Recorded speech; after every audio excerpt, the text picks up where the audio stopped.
श्री बांके बिहारीलाल की जय। श्री वृंदावन प्रेम धाम की जय। सब संतन की जय, सब भक्तन की जय, समस्त वैष्णवन की जय, समस्त गुरुआचार्य चरणन की जय, समस्त संप्रदाचार्यन की जय, श्री सद्गुरुदेव भगवान की जय। गंगा मैया की जय, जमुना मैया की जय, सरजू मैया की जय, गौ माता की जय, तुलसी माता की जय, पृथ्वी माता की जय, काशी महारानी की जय।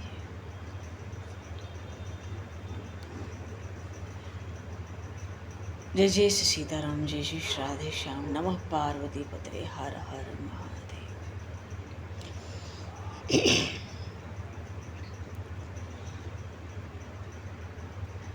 अनंत कोटि ब्रह्मांड नायक सर्वेश्वर पूर्ण परात्पर ब्रह्म, असंख्य कल्याण गुणगण निलय,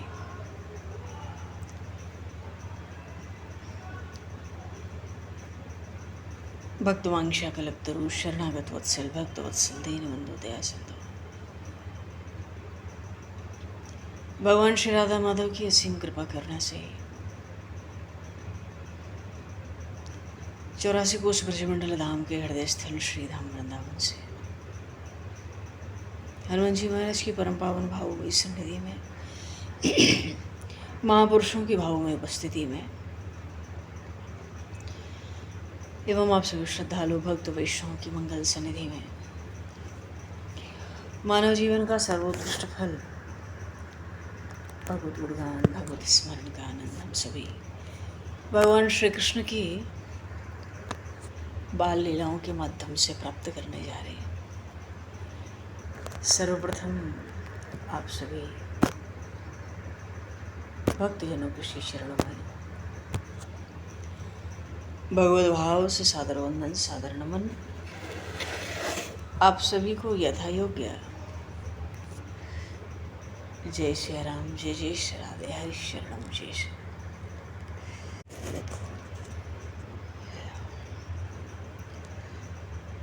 जय वंशी विभूषितकरान्नवनीरदाभात् पीताम्बरादरुणबिम्बफलाधरोष्ठात् पूर्णेन्दुसुन्दरमुखादरविन्दनेत्रात् कृष्णात् परं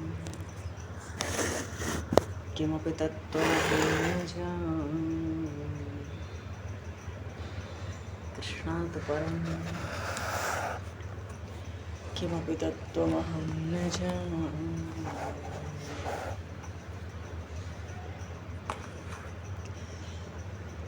बोले श्री बालकृष्ण लाल की जय।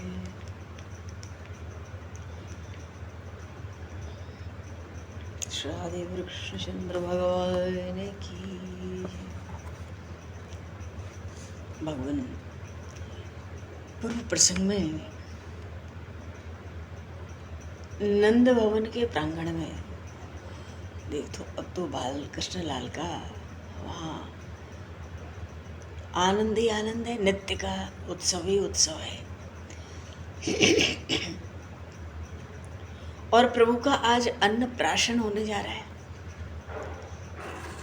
महर्षि शांडिल्य अपने परिकर के संग, मंडली के संग, मुनि गणों के संग बड़े स्वर से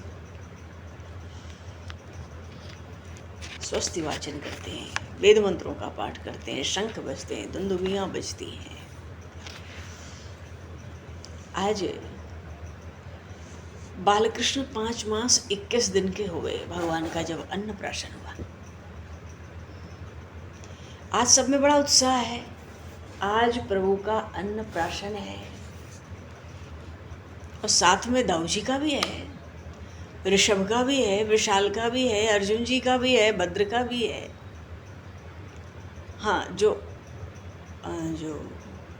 भगवान श्री कृष्ण से भी छोटे हैं ना, क्या नाम है उनका, अंशु नहीं, वो तो 1 महीने के बड़े हैं। हैं, ऐसे ही हैं, 7-8 बालक हैं, सबका अन्नप्राशन है एक साथ, साथ साथ सबके सब संस्कार। और माता यशोदा के पिताजी आए हुए हैं। बड़ा आनंद हो रहा है, लगता है कि मेरी बेटी तो महारानी है ब्रज की। हाँ, माँ रोहिणी, माँ यशोदा सबके स्वागत सत्कार में खूब आनंद में, बड़ी तन्मयता से लगी हुई है। अच्छा, दाऊ जी का है, कभी रोते ही नहीं है, भूख मानो उनको अभी तक कभी लगती ही नहीं है, तो चुपचाप बैठे रहते हैं, अपने श्री कृष्ण की ओर देखते रहते हैं। मैया दूध पवा दे, दही खिला दे, माखन खवा दे, ठीक है, नहीं तो कोई बात नहीं। लेकिन जब से बालकृष्ण लाल अब चलने डोलने हंसने किलकने लगे, उनके पास ही बैठे रहते हैं। अब तो अपने आप को और भूले रहते हैं। अरे माता रोहिणी के पुत्र हैं, तुक्ष पदार्थों की कामना भी क्या कर सकते हैं। अरे बड़े हो जाएं तो महर्षि शांडिल्य कहते हैं सारा संसार इससे अपनी कामना की पूर्ति करावेगा, सबका पालक होगा, सबको शरण देने वाला होगा। और यशोदा मैया कहती हैं दाऊ कोई सामान्य शिशु थोड़ा ही है। क्यों? सामान्य शिशु जो होता है उसकी एक प्रकृति होती है, स्वभाव। कोई भी वस्तु मुट्ठी में आ जाए, हाथ में आ जाए तो मुख में डाल लो, तुरंत डाल लो बिना सोचे समझे। पर इस दाऊ की मुट्ठी में जब कोई वस्तु आती है, इधर उधर देखता है। क्या देखता है? किसको दे दूं। अपने खिलौने भी दूसरे बालकों को देकर दाऊ जी ताली बजा बजा कर झूमते थे, प्रसन्न होते थे बचपन से ही, मानो जन्म से ही इनको देना ही आता है। और इनका ऐसा विलक्षण स्वभाव कि मैया का दूध भी पिएवे तो जब एक दो शिशु और आ जाए तब दूध पिएवे। क्यों? मैया का दूध हम पिएंगे, फिर ये सब बालक भी दूध पिएंगे मैया का। अकेले वो मैया का दूध भी नहीं पीते। बोलिए श्री दाऊ जी महाराज की जय। तो जब तक सबको ना दे दें कोई आनंद दाऊ जी करते नहीं। आज इनका भी तो अन्नप्राशन है। अभी तक नंद भवन में जितने छोटे छोटे बड़े बालक हैं, शिशु हैं, वो सब दही दूध और माखन खाए हुए हैं। तो आज अन्नप्राशन है, सबके नेत्र सफल होंगे। महर्षि शांडिल्य देव पूजन करा दिए, पितृ तर्पण करा चुके हैं, ब्राह्मणों को तृप्त कर दिया गया है, सबको खूब दक्षिणा दे दी गई है। अच्छा, ऐसा नहीं है कि केवल यशोदा मैया के पिताजी आए हैं। जितनी स्त्रियां नंद भवन है ऊपर नीचे, उनके सबके पिताजी आए हैं, सबके घर से कोई न कोई आए हैं। और इन राम श्याम पर तो सभी का अधिकार है, सभी का सत्व है। अच्छा, गायों को, पशु पक्षियों को भी तृप्त किया गया है। और गोप लोग तो ढूंढ ढूंढ कर बुला बुला कर मनुष्यों को, याचकों को, अतिथियों को, नंद बाबा तो खूब स्वागत सत्कार में लगे हैं। आज नंद बाबा को लगता है सबकी जूठन हमारे आंगन में गिरे। क्यों? आज हमारे लाला का अन्नप्राशन है। आप सब भोजन कर लें तो आप सबका प्रसाद हमारे शिशुओं को पवित्र कर देगा, इनको सौभाग्य प्राप्त होगा। अब बताओ, जहाँ साक्षात परब्रह्म परमेश्वर श्री कृष्ण रूप से विराजमान है। पर नंद बाबा की भावना भी अपनी जगह ठीक है। पहले तो ब्राह्मण लोग भोजन करना नहीं चाहते थे, पर ये बालकृष्ण है ही ऐसे, जिधर दृष्टि पड़ जाए उसी को अपना लेते हैं।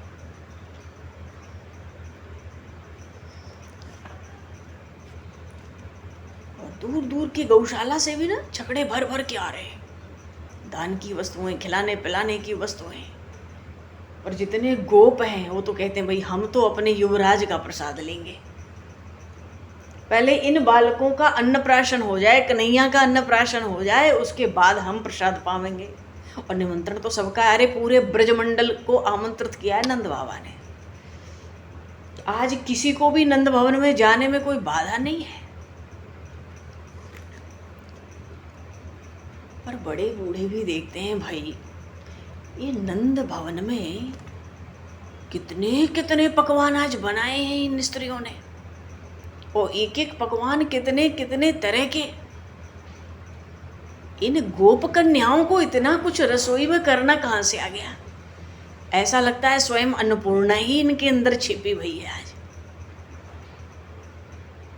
तो अन्नप्राशन होगा तो मंडप में होगा। हाँ, कौशेय मंडप है, केले के फल लगे हुए, खंबे बनाए गए हैं, बड़ी धूप हो रही है, जिधर दिशाएं जाती हैं नेत्र धन्य हो रहे हैं।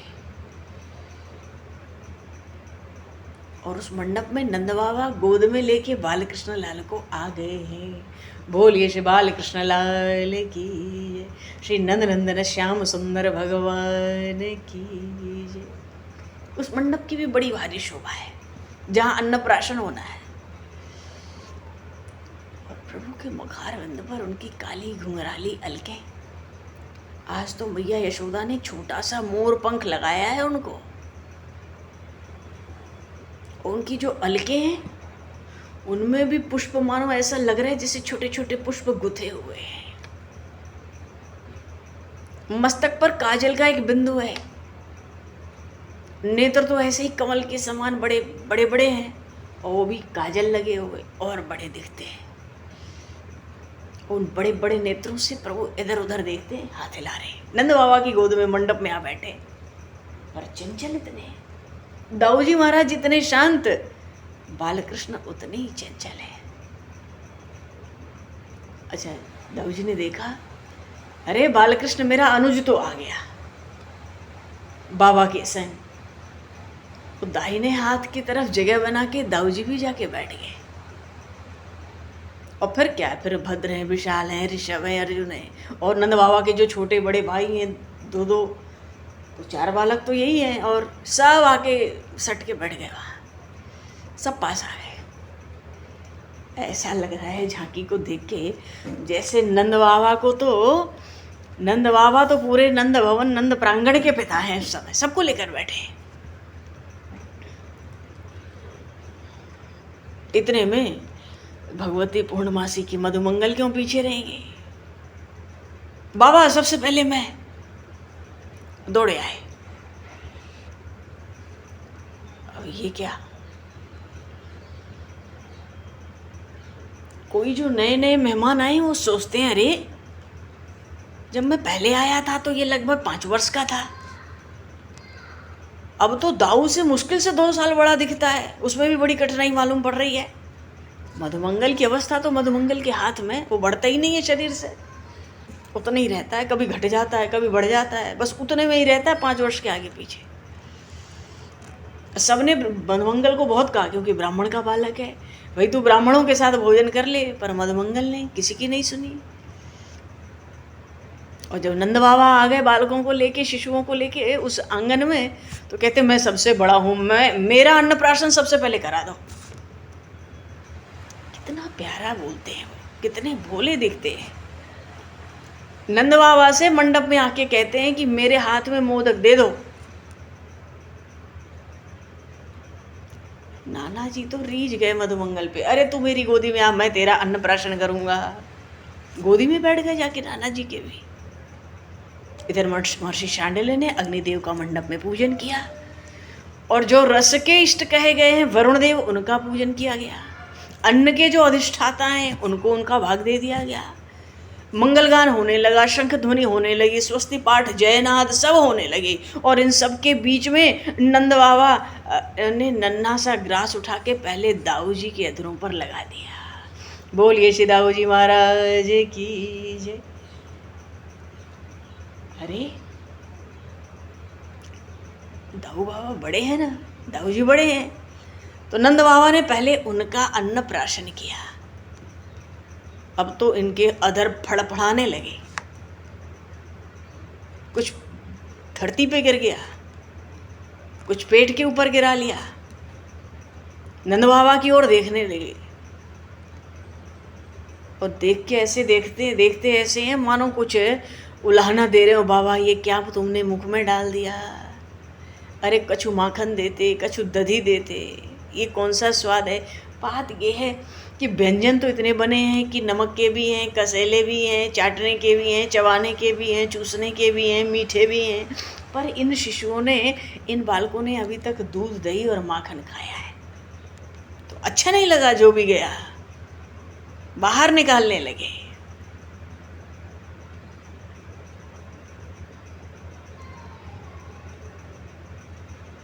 महर्षि शांडिल्य कहते, ये मुंह नहीं खोलेगा, इसको तो बस ये नमक वमक और कसैले पदार्थों का स्पर्श करा दो। नंद बाबा ने दाऊ जी का मुंह पोंछ दिया और थोड़ा सा अन्न लेके उनकी अंक में जो नीलमणि श्याम सुंदर मेघ श्याम प्रभु विराजमान है, उनके अधरों से लगाया। बोले श्री बालकृष्ण लाल की। क्या झांकी होती होगी, ये क्या लीलाएं होती होंगी उस समय द्वापर के अंत में, जब यदुवंश में भगवान ने अवतार लिया होगा।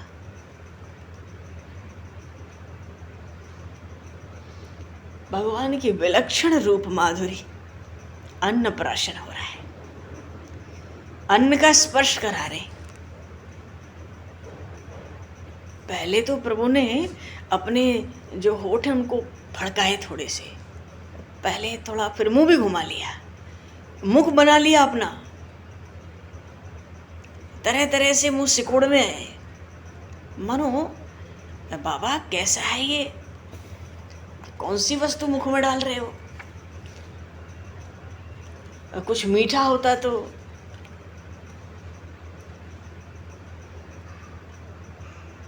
लेकिन जो भी बाबा ने लगाया था ना, थोड़ा मुंह हाथ से कोड़ के प्रभु ने फिर जीभ निकाल के उसको चाटना आरंभ किया।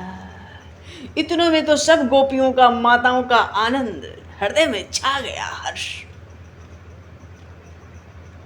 मानो वस्तु तो मीठी थी, पर मीठा भी कभी खाया तो था नहीं। ज्यादा मीठी कोई वस्तु थी, पर जब मालूम पड़ा कि नहीं ये तो ठीक है, तो अपनी जीभ निकाल के प्रभु इधर उधर घुमाते हैं।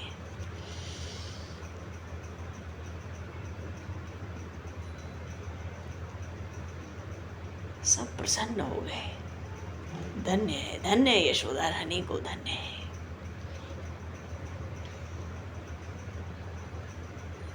पर दाऊ जी मुंह नहीं खोलते, हट करके बैठे। और जब नंद बाबा दूसरे बालकों का अन्नप्राशन करते तो दाऊ जी चाहते नहीं है कि ये कड़वे कड़वी चीजें सबको खवाओ, क्योंकि अभी तक तो दूध, दही और माखन।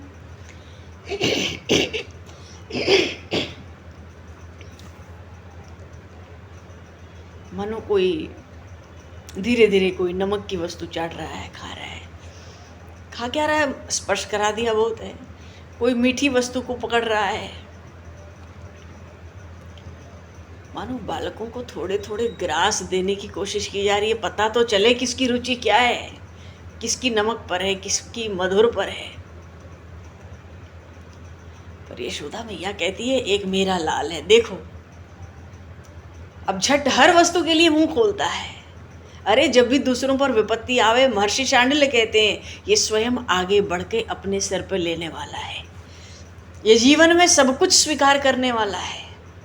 और जो राजाधिराज का ऐश्वर्य है, ये बचपन में भी समेटा हुआ है। ब्रज के भी तो राजा ही थे प्रभु। चलो, नंद बाबा ने सबके होस्ट पोष दिए और सब बालकों को कुछ न कुछ खिलाया गया। पर दाऊ जी को आज कुछ भी खा के बढ़िया नहीं लगा है। अब उनको कौन समझावे, भाई ये तो सब बालकों का एक संस्कार है, जो चीज मुख में उनके जाती वो तो निकाल देते हैं। और श्री कृष्ण की ओर बार बार देखते हैं। श्री कृष्ण किलक रहे हैं, हर्षित हो रहे हैं, हाथ पैर चला रहे हैं। मिल जाए तो हर वस्तु अपने हाथ में, कटोरी हमारे हाथ में दो, पात्र हमारे हाथ में दो। नंद बाबा तो कुछ स्पर्श करा रहे हैं और पूरे पात्र में प्रभु हाथ डालना चाहते हैं, फैला देना चाहते हैं। पात्र में खीर है कि रबड़ी है, सब फैला दो, हाथ डालो। उनको तो लूट मची इतनी वस्तुओं को देखकर।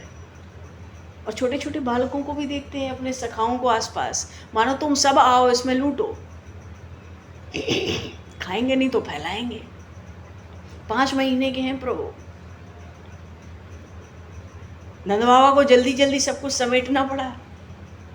मधुमंगल आ गए, बाबा मेरा अन्नप्राशन। तो कटु रस का ग्रास उठाया नंद बाबा ने, कूद कर दूर खड़े हुए मधुमंगल। अरे बाबा ये भी कोई भोज्य वस्तु है, हमें तो मधुर मधुक मोदक दो। इतनी देर से बाजे बज रहे थे, जब तक इन बालकों का अन्नप्राशन हुआ, सबके मुख में जब तक स्पर्श नहीं हुआ अन्न का, तब तक अभी तक वो बाजे, शंख, वेदपात, स्वस्ति पाठ सब चल रहे थे ऋषियों के द्वारा। अब बंद हो गए, सबका हो गया अन्नप्राशन, मानो सबके होस्ट से, अधरों से स्पर्श हो गया अन्न का। अब जो स्त्रियां मंगल गान कर रही थी, गोपियां, बंदीजन वहां वृंदावली गा रहे थे, सब शांत हो गए। सबको बड़ी उत्सुकता है, क्यों? अब खिलौने रखे गए दूसरे कक्ष में, और खिलौनों में भी ऐसी ऐसी वस्तुएं रखी गई हैं। ये भी तो देखना है कि किसकी कैसी रुचि है, पता तो पड़े कौन सा बालक क्या उठाने वाला है। तो एक दूसरा एक कक्ष था, कहीं तो स्वर्ण मुद्राएं रखी हैं, कहीं रत्नों की राशियां, झुंड के झुंड रत्न लगा के रखे हैं, और कहीं रत्नों से जड़ित सोने के हल, कहीं बड़े सुंदर सुंदर वस्त्र हैं, कहीं कुछ रस्सियां ऐसी अद्भुत बना के श्रृंगार करके रखी गई हैं, कहीं लिखने की लेखनी पड़ी है, कहीं स्याही का बड़ा मनोहर पात्र पड़ा है, और कुछ ग्रंथों के स्वर्ण पीठ बना के रखे गए हैं, खंगे रखे गए छोटे छोटे, कहीं कुछ धनुष बाण रखे गए छोटे छोटे बना के स्वर्ण के, उसमें रत्न जड़ के, मानो चारों वर्ण के प्रतीक उसमें रखे गए बालकों के लिए। चामर भी है, व्यजन भी है, हथौड़ी भी है नन्ही नन्ही। सवाल यह है कि ये गोप है, ये किसान भी है, और ये क्षत्रिय भी है। ये सामान्य में सामान्य दिखते हैं पर असाधारण है। चिदानंद घन परमात्मा ही तो है। न जाने कौन सा बालक, सबको बड़ी उत्सुकता है माताओं को। नंदराय जी सब भाइयों के साथ उपस्थित हैं, महर्षि शांडिल्य हैं, भगवती पूर्णमासी हैं, अन्यान्य सब पूरे ब्रजगोप। अब सब देख रहे हैं, दृष्टि तो गड़ी है बालकों पर कि कौन क्या उठावेगा।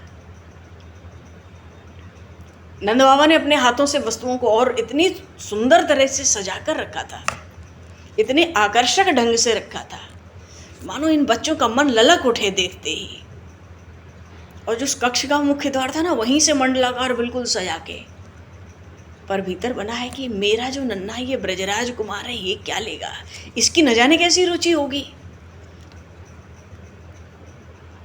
तो नंद बाबा ने दाऊ जी को सबसे पहले उस कक्ष के द्वार पर बिठा दिया और कहते हैं, लाल तुझा खिलौने लेके आ। तो दाऊ जी द्वार पर बैठ के दूसरे जितने छोटे छोटे बालक थे, हाथ उठाकर, हाथ हिलाकर सबको अपनी ओर बुलाने लगे। बोलिए श्री दाऊ जी महाराज की। अरे ये तो मैया का भी दूध अकेले नहीं पीते जब तक 2-4 बालक और ना आ जाएं। ये कहाँ अकेले खिलौने लेने जाने वाले हैं, तो सबको बुला लिए और हट करते हैं। अब सबको एक साथ तो छोड़ना नहीं है भाई, सबको सबकी रुचि अलग अलग देखनी है, एक एक करके छोड़ेंगे।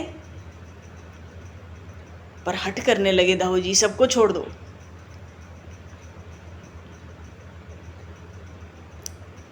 नंद बाबा महर्षि शांडिल्य पुचकार रहे हैं, प्रोत्साहित कर रहे हैं बच्चों को।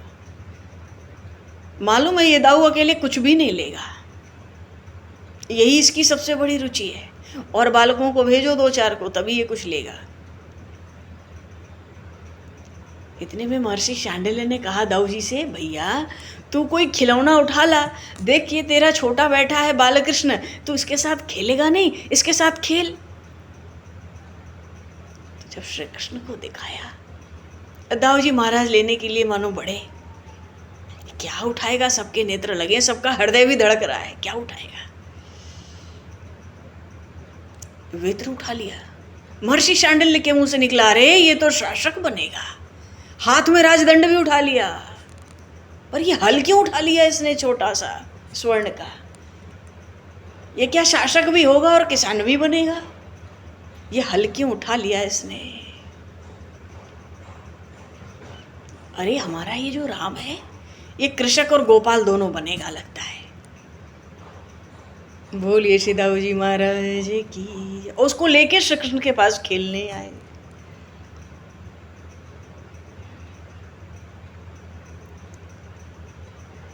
तो भगवती पूर्णमासी कहती है, अरे कहाँ का गोपाल, मुझे तो इसके हाथ में जो राजदंड दिखता है पूरी पृथ्वी का कंटक दूर करने वाला होगा ये।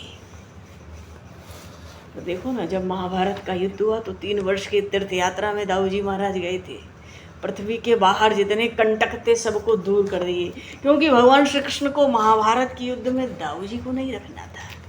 तो बड़े हैं ना, टोका टोकी करते रहेंगे, अच्छा बुरा सिखाते रहेंगे, पर महाभारत का युद्ध तो कूटनीति से भी भरपूर था। दाऊ जी महाराज को तीर्थ यात्रा के बहाने प्रभु ने पहले ही विदा कर दिया। 3 वर्ष पृथ्वी का सारा कंटक दाऊ जी महाराज ने दूर कर दिया, और बचा कुचा जो कुरुक्षेत्र था भगवान श्री कृष्ण ने वहां सब पूरा कर दिया। चलो जी, सब बालक, कोई कुछ उठाता है, कोई कुछ उठाता है, और सबसे अंत में चले कौन? ब्रज के युवराज। उनकी कटी में किंकड़ी है, चरणों में नूपुर है, करों में कंकण है, और कंठ में भगवान श्री कृष्ण, बाल कृष्ण के कंठ में छोटे शंखों के साथ बाघ का नख होता है ना, माताएं पहना देती हैं। भगवान राम भी पहनते थे, माता कौशल्या ने पहनाया बाघ के नख को स्वर्ण में जड़ के। तो ये तो गोप बालक है, छोटे छोटे शंखों के साथ बाघ के नख को धारण किया है, गज मुक्ता का माल धारण किया हुआ है, घुंघराली काली काली हल्के लहराते हुए लाल लाल कोमल चरण खींच रहे हैं, क्योंकि 5 महीने के हैं। खींचना सरकना तो सीख ही रहे हैं, घुटनों के सहारे किलकते चल पड़े। इनके लिए किसी को आग्रह नहीं करना पड़ा। जैसे ही नंद बाबा ने अंक में इनको थोड़ी राहत दी, वैसे ही चल पड़े गोद से निकल के। और इतना खिलौना देख के तो प्रभु ऐसे प्रसन्न हो गए। तो सबसे पहले तो जो चामर और बैजन था उसकी ओर पीठ करके बैठ गए। अरे ये तो सेवक का काम है ना, प्रभु का काम थोड़ा ही है। ये तो राजाधिराज है, द्वारिकाधीश है, उसकी ओर तो पीठ कर लिया। और खिलौने ऐसा हाथ घुमाया, ऐसा प्रभु ने हाथ घुमाया, सब खिलौनों की ओर संकेत कर दिया, हाथ घुमा घुमा कर, मानो नंद बाबा को पास बुला रहे हैं इशारे से, ये सब खिलौने लाओ हमें दो। बोलिए श्री बाल कृष्ण लाल की। नंद बाबा के छोटे भाई हैं, आए, कहते हैं लाल तुझे जो लेना है तो अपने हाथ से ले ले, क्योंकि सबको यही तो देखना है कि भाई रुचि क्या है किस बालक की, इनको अपने हाथ से ही लेना है, पर इसको तो सब लेना है। और ये इतना भी समझता है कि इसके छोटे छोटे हाथों में कुछ नहीं आएगा ठीक से, 1-2 खिलौने आएंगे और तो आएंगे नहीं। इसलिए इशारा करते हैं नंद बाबा की ओर, ये सब उठा के मुझे दे दो, सब मेरे पास रख दो। तो जब उठाकर किसी ने नहीं दिया, लाल तुम ले लो, लाल तुम ले लो, तो सारे खिलौनों के बीच में जाके बैठ गए। बोलिए श्री बाल कृष्ण लाल की जय। ऐसी भगवान की विलक्षण रूप माधुरी है, क्या शोभा हो रही है। सब खिलौने बस चमर और व्यजन, उधर तो किया पीठ, और सब खिलौने के बीच में जाकर जमकर बैठ गए हैं आज नंदन, मानो सबके स्वामी बनकर बैठे हैं, और बाबा को बुला रहे हैं, सब उठा के ले चलो, मानो मेरे कक्ष में ले चलो। इधर उधर मुंह दिखा दिखा कर, घुमा घुमा कर किलक रहे हैं। सब गोपियां, सब माताएं आनंद में तन्मय हो रही हैं प्रभु की झांकी देख के।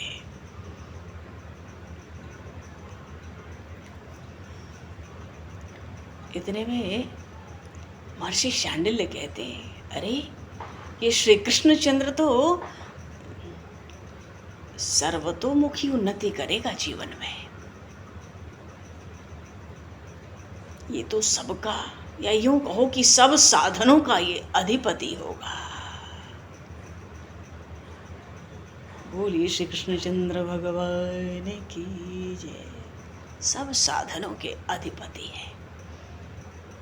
इतने में भैया मधुमंगल बोल पड़े, बाबा यहाँ कुछ मेरे लिए भी तो, मेरे योग्य भी तो कुछ रखो, कम से कम एक थाल में भर के मोदक तो रखो। मानो वहाँ इतना आनंद उत्सव होने लगा, क्या पूछना है। अर्जुन तो बड़े सीधे हैं, पर जो अंशु हैं उनके भाई,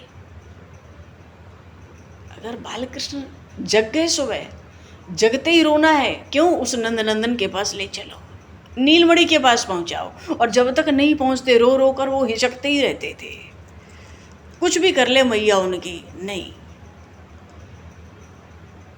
छोटे हैं तोख,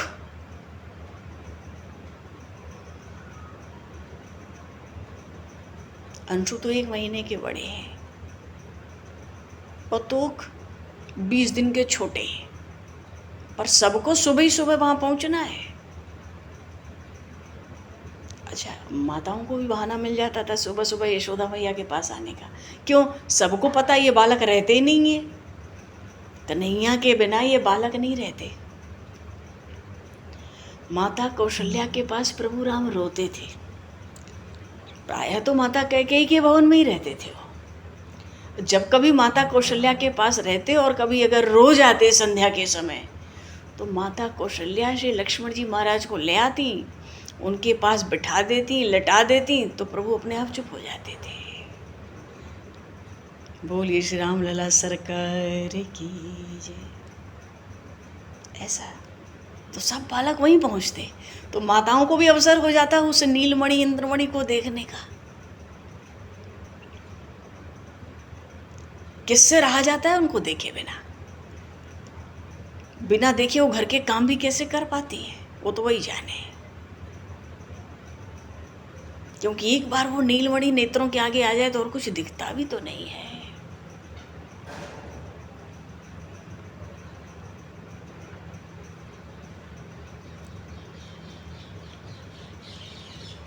एक दिन कन्हैयालाल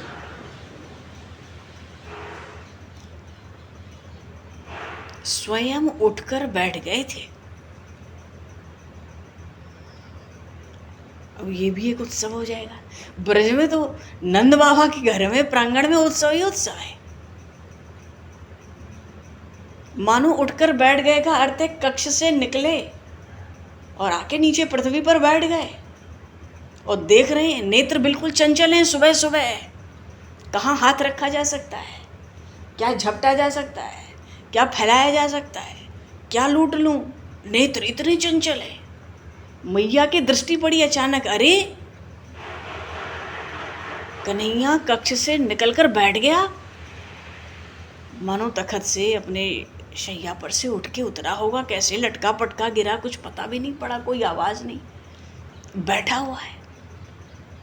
यशोदा मैया के लिए तो ये बहुत बड़े उत्सव का दिन हुआ। भीतर से डर भी लगा थोड़ा, पर बहुत आनंद हुआ। क्यों, अरे इसको थोड़ी स्वतंत्रता इसको देनी चाहिए, अपने से चले उठे बैठे, एक आध 2 बार इधर उधर थोड़ी लगे भी तो अंगों में शक्ति ही तो आएगी। अब तो उत्सव होना चाहिए। बालकृष्ण तो सैया से निकल के नीचे बैठ गए अपने आप। अब चारों ओर भेंट आनंद, पुत्रों की न्यौछावर मैया क्यों न करे। और घर की छोटी बड़ी जो स्त्रियां माताएं हैं ना, वो खुद भेंट लेती हैं यशोदा मैया से। श्री कृष्ण तो सबके अपने हैं, फिर भी भेंट देने का भी सुख है, न्यौछावर करने का भी सुख है, भेंट लेने का भी सुख है। मानो भगवान श्री कृष्ण गोकुल ग्राम में, इनका तो नाम ही श्री कृष्ण है। ये तो मानो आनंद के ही अधिदेवता है ना, आनंद और आकर्षण। त्रेता में भगवान श्री राम और द्वापर में भगवान श्री कृष्ण। भगवान श्री राम ने अवतार लिया तो जगत में अनेकों नेक मर्यादाओं की स्थापना करनी थी। इसलिए प्रभु श्री राम मर्यादा पुरुषोत्तम कहलाए। संपूर्ण जीवन चरित्र प्रभु श्री राम का मर्यादाओं से उत्प्रोत है।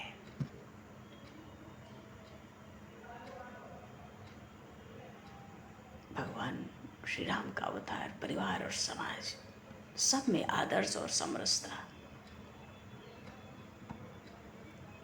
और इन्हीं का जो बड़ा प्रमुख अवतार द्वापर के अंत में श्री कृष्ण रूप से, अब तो ये लीला पुरुषोत्तम बनकर आए हैं, तो जन्म के साथ ही विचित्र विचित्र लीलाएं, और अब इनका नाम जो श्री कृष्ण है ना, ये नाम श्री कृष्ण ही अपने आप में बहुत बड़ा संदेश है। जहां मैं हूं वहां कोई समस्या किसी को पीड़ा दे नहीं सकती, और समस्या तो छोड़ो, इसलिए जितने असुर आते हैं प्रभु सबको खुद निपटा देते हैं। ऐसा निपटा रहे हैं किसी को पता भी नहीं पड़ रही है ब्रज में कि वो असुर दैत्य मारा कब गया। और इनको क्या करना है, ये तो ब्रजवासियों को आनंद का, प्रेम का दान करने आए हैं। वेदों ने इनको रसो वैसा कहा।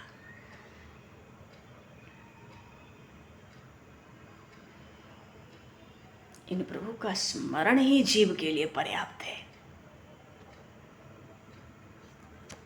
स्मरण का अर्थ ही इन प्रभु के हो जाओ, एकमात्र यही उपाय है। एक बार प्रभु जिसको पकड़ ले, जहां दृष्टि जाए फिर छूटती कहाँ है। छोड़ना तो प्रभु का स्वभाव है ही नहीं। प्रभु का तो अभी आरंभ में यही कार्य है। अभी ज्यादा चल डोल नहीं पा रहे। अब जब चलने डोलने लगेंगे तो फिर तो लीलाओं का पूछो ही मत। चल डोल नहीं पा रहे हैं तो रह रह के किलक रहे हैं, इधर उधर देख रहे हैं। और कहीं कोई जल का पात्र मिल जाए तो पूछो मत। और मंडली तो अभी तैयार है इनकी। ये बालक सब घेरे ही रहते हैं। जैसे प्रभु श्री राम विराजते थे राजभवन में महाराज दशरथ के, तो बाकी तीन घेरे ही रहते थे, उनको देखते रहते थे। जो श्री राम लला सरकार करते वही तीनों करते, और वो भी तभी करते जब संकेत पाते। ऐसी लीलाओं की मर्यादा शैशव काल से, बचपन से ही। पर भगवान श्री कृष्ण बस जी आज बैठ गए और कल देहली पार करने वाले हैं। पहले तो देहली पे लटकने वाले हैं। भगवान है बड़ी विलक्षण लीलाएं करते हैं। देव ऋषि नारद पधारेंगे और भगवान की इस रूप माधुरी का, इस झांकी का गुणगान गाएंगे। कल प्रभु गोकुल में नंद भवन की देहली को भी लांघने वाले हैं। अब क्या पूछना है, फिर तो उत्पात प्रभु के बड़े हैं। मैया को लगता है उत्पात बढ़ गए, पर प्रांगण में तो अभी बहुत से लोग आने हैं। और प्रभु को देहली पार करना है। तो देहली पार होते ही तो जहाँ कोई बाहर गोपी गोप दिखा उसके पीछे बोलो, अरे भगवान की लीलाएं मधुराति मधुर हैं।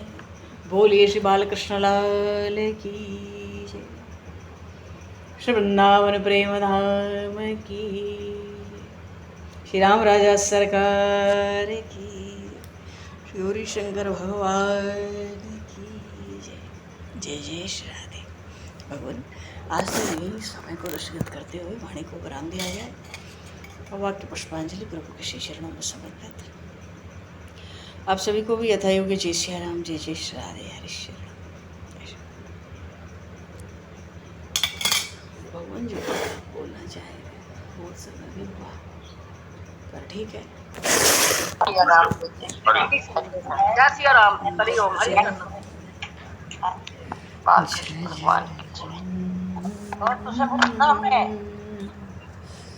बोलो जी, जो कोई श्वेता जी बोलिए।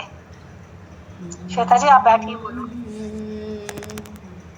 रामचंद्र भगवान की जय, भक्त वत्सल भगवान की जय, श्री बाल कृष्ण लाल।